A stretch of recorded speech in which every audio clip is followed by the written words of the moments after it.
hello everyone बरायबाय बयखौबो दिनै आङो दंफैयो बेबायदिनो फाथाबारियाव ओरैनो जास्ट बेरायनोसो फैदों आङो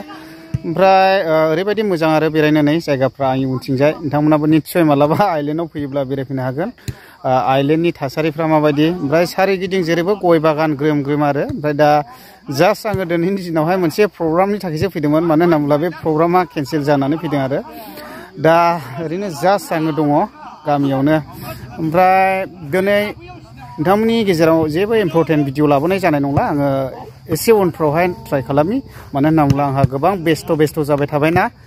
गोबां खामानि थानायनि थाखायनो आङो नोंथांमोननि गेजेराव बेबायदिनो भिडिअफोरखौ लानानै फैनो हायाखै ओमफ्राय दा ट्राइ खालामनि एसे उनाव आरो ओमफ्राय बेजों लोगोसे दा आङो दङ जाहैबाय आइलेन्डआव ओमफ्राय गोबांथार सेंग्राफ्रा बेफोरबायदि भलिबल गेलेगासिनो दङ आरो ओमफ्राय बहुत इन्टारेस्टिं बिथांमोना गोसो गुदुं आरो ओमफ्राय जायफ्रा बेफोरबायदि खेलाफ्रावहाय एभरिडे माने इंगेज जायो माने इन्ट्रेस्ट मोनो आरोखि मथा मथि गेलेयोब्ला ओमफ्राय प्रेक्टिस थाबाय थायो देहायाबो दा बिनि थाखायनो बिथांमोना गेलेगासिनो दङ ओमफ्राय बेजों लोगोसे आंबो बेयावनो टाइम पास दं आरोखि नोंथांमोनाबो एसे नायनोब्ला नायनो हागोन आरोखि माबायदि इन्ट्रेस्ट जायो नै बहुत इन्ट्रेस्टिं बिथांमोना गेलेगासिनो दङ आरोखि ओमफ्राय आंजों लोगोसे दं नै जोंहा ब्रादार सुरास्टन आरो बिथाङा एकदमबारे बे आइलेन्डनि मस्ट सिंगार आरोखि पपुलारनो ओरैबायदि मेल'डिफ्रा बिराद मोजां दै दा बिथाङा ओरैबायदि मा होननांगौ जाखो सप्रान' अर्थ' बेस टेनर गासैखौबो खननो हाजोबो आरोखि बारा जाबाय दा जायाखैथ' दा आं एसे क्लिप सालायनानै होगोन खोनासंदो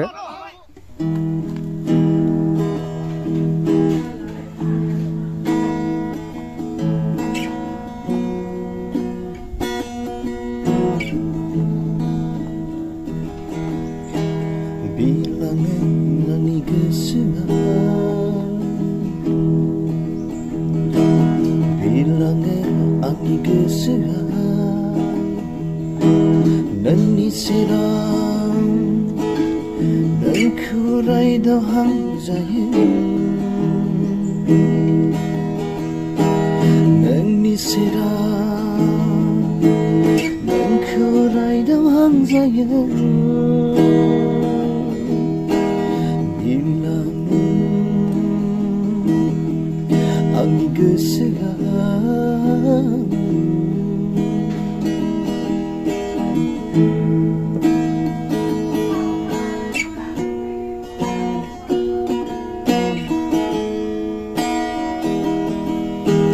नोंनि सेराव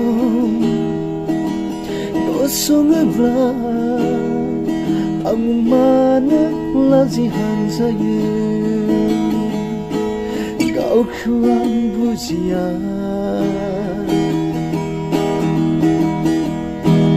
नोंनि खाथियाव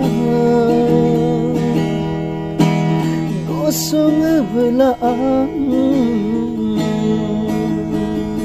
गावखौ मानो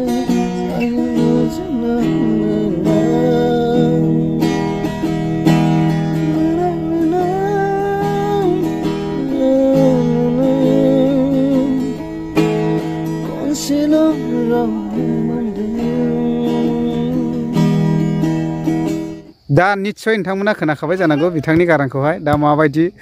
बिथाङा ओरैबायदि मोजां आरो सिंगारावबो गावनो लिरिक्स गावनो दानो दै ओमफ्राय ब्रकेल लादोंमोन नामा नों मा ब्रकेल लादोंमोन नामा भकेलथ' माने गोरलैयाव एसे लादोंमोन आरोखि ना आं जेब्ला क्लास 7, 8 फरायनाय समाव ओमफ्राय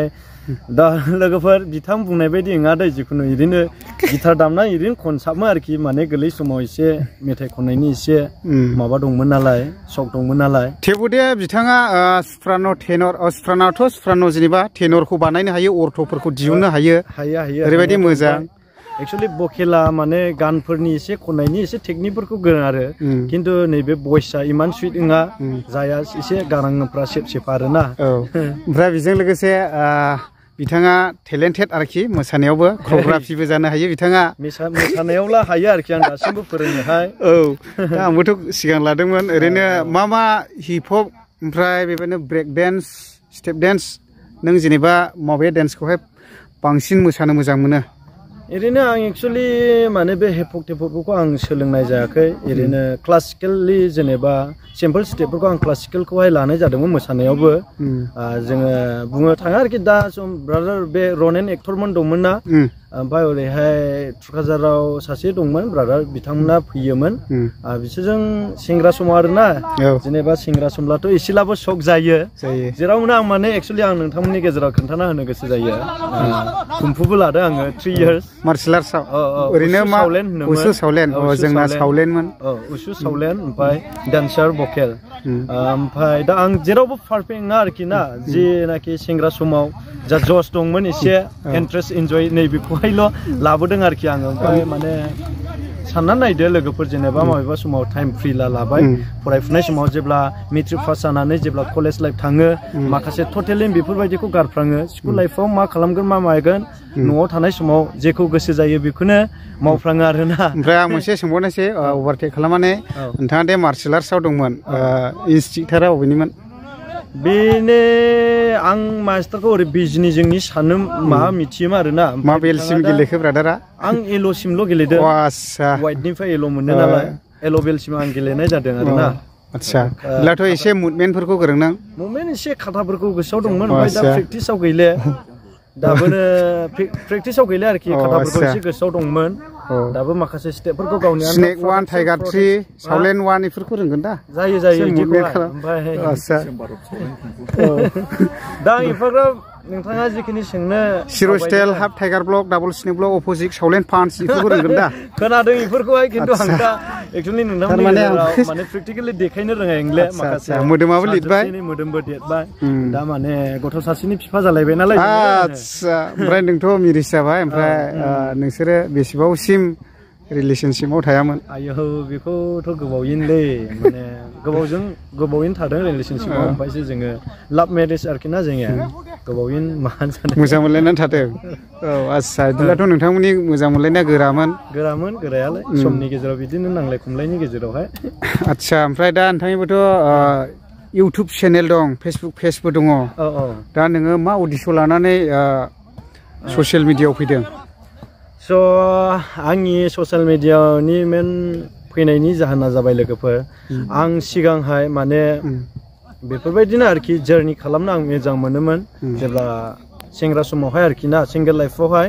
बोजों बेजों जार्नि खालामनो गोसो जायोमोन आंनि बे जार्नि खालामनायफोरखौनो माखासे समाव मेम'रि हिसाबैहाय आङो गालांनो सानोमोन इउटुबजों लोगोसे ओमफ्राय जुदि पाब्लिकफोरा अनसायोब्ला पाब्लिकफोरनि अनसायनाय मोनला हयथ' प्रफेसनेल इउटुबारबो जाहैनो हायो खोमा नैबेफोरबायदि माने गोसोआव साननानै आङो इउटुबाव फैनाय जादोंमोन आरोखि ओमफ्राय दा बिदिनो सालायै दा आं मोननैखौबो आं हादोंबोमोन मनेटाइज खालामनो हादोंमोन आं इउटुबखौबो आं ओमफ्राय फेसबुक पेजखौबो आङो मनेटाइज खालामनो हादों दासिमाव रानिं फेसबुक पेजखौ आं सानब्रैसोल' जादों नै मनेटाइज जानानै माने एक्चुअलि आं बाहायामोन नाथाय बोरै भिडिअ दोंसेन ग्र' जानानै फेसबुक पेजावहाय 5000 फलोवार्स मोनखो बा वाच टाइमाथ' एक्चुअलि 60,000 मिनिट्सल' नांगौ खमथार किन्तु फलोवार्सखौ मोननो बिराद गोब्राब आरोना 5000 नाथाय इउटुबआव 1K साबस्क्राइबार 1000ल' नांगौ ओमफ्राय भिउसासो 4000 नैबेनि बेलायाव गोबांथार इउटुबार जानो सानलाबो हाया ओमफ्राय दा आङो बिनि गेजेरावबो आङो खालामदोंमोन नाथाय दुखुनि बाथ्रा इउटुबावहाय $39 हाबनानै दंलायसैमोन नाथाय रिइउज कन्टेन्ट आं बिसेसके माने शर्ट भिडिअआवबो इन्ट्रेस्ट दंमोन दे लोगोफोर आङो दोंथामसो दिहुनबायबो आङो एलबाम मोनसे शर्ट भिडिअ मोनसे आंनि खुब डाइरेक्सन होनाय आंनि स्क्रिप्ट लिरनाय आं खालामदोंबोमोन स्क्रिप्ट राइटाराबो नोंमोनमोन आंमोन स्क्रिप्ट राइटाराबो डाइरेक्सनाबो आंमोन ओमफ्राय बेयावहाय एसे इउटुबा ग्र' जादोंमोन नाथाय थिग दावगाफुनाय समावनो आंनि चेनेला हेक जानायफोरबायदि जादों आरो आङो पासपर्टफोरखौ मोनफिनाखै बेनि जाहोनाव आङो निउ क्रिएट खालामफिनदोंमोन जिमान क्रिएट खालामना इउटुब खुलिफिनदोंमोन बेयावबो साक्सेस जाबायमोन नाथाय भिडिअआ दे आंनि सिगांनि चेनेलनिनो लानानै आङो सेकेन्ड चेनेलाव आपल'ड होदोंमोन ओमफ्राय रिइउज कन्टेन्ट माने रिइउज कन्टेन्ट जानानै आङो बे चेनेलखौबो बेफोरबायदिनो आवार्स टाइमखौहाय खमायफिनना लानो गोनां जादों आरोखि ओमफ्राय एमजेनि हाबा जानो थायोना थानलाय एमजेनिथ' दाख्लै ब्रादार आं आइलेण्डनिलै मिथिखायो नालाय आंनाव फैखाबाय एमजे ब्रादारा आंनावहाय एमजे ब्रादारा फैखाबाय नालाय ओमफ्राय आं बुंहरदोंमोन